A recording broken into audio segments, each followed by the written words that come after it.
మేము స్వాగతిస్తా ఉన్నాం. ఈరోజు తెలుగుదేశం పార్టీ అధికారంలోకి వచ్చినందుకు వాళ్ళు బాగా ప్రజలకు మేలు చేయాలని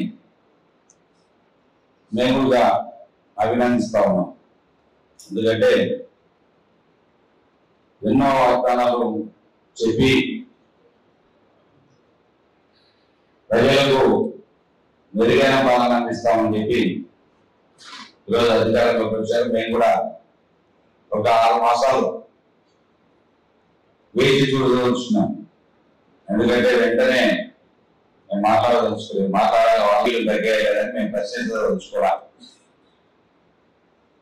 ఏదైనా ఇది ఒక కత్తి మీద సాము లాంటిదే. ఎందుకంటే రాష్ట్ర బడ్జెట్ 5 సంవత్సరాల బడ్జెట్ పెట్టా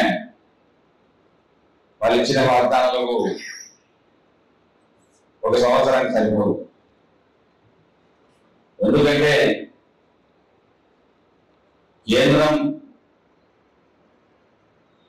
వీళ్ళకి ఎంత అనుభవం ప్రత్యేక హోదా సాధించుకుంటే నిజంగా మనం చంద్రబాబు నాయుడు గారిని అభినందించాలి. ఎందుకంటే ఇంతకుముందు గతంలో పరిస్థితులు అనుకూలంగా లేవు, ఈరోజు పరిస్థితులు అనుకూలంగా మారాయి. ఏముంది మన రాష్ట్రానికి ఒక ప్రత్యేక హోదా ఇస్తే చాలు, తెలుగుదేశం నాయకులు కోరినట్టు బ్రిడ్జి కమ్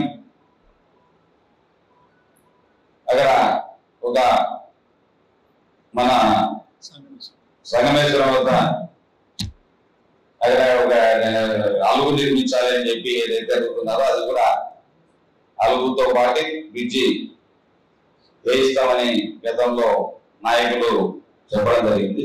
ఇప్పుడు అధికారంలోకి వాళ్ళు వచ్చారు కాబట్టి అది కూడా సాధిస్తారని భావిస్తా ఉన్నాం. ఈరోజు చూస్తా ఉన్నాం రాష్ట్ర వ్యాప్తంగా ఎన్నో రకాలుగా మీకు పుకార్లు షికార్లు చేస్తా ఉన్నాయి. ఈవీఎంలు ట్యాంపరింగ్ జరిగాయని రకరకాలుగా నిన్న హిందూపూర్లో 1158 ఓట్లు ఉంటే 37వ బూత్లో 1 ఓటు మాత్రం వైఎస్ఆర్సీపీ పడిందని చెప్పి సోషల్ మీడియాలో హత్యలు చేస్తా చూశాను కూడా. ఆ విధంగా అమెరికా వాళ్ళు కూడా చెప్పడం జరిగింది.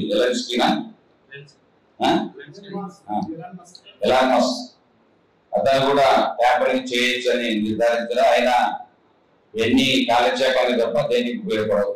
ఎందుకంటే తెలియసరికి 5 సంవత్సరాలు పూర్తవుతుంది. ఏదైనా ఓటమిని అంగీకరిస్తా ఉన్నాం. మీరు పాలన మంచి పాలన అందించామని మీకు స్వాగతం.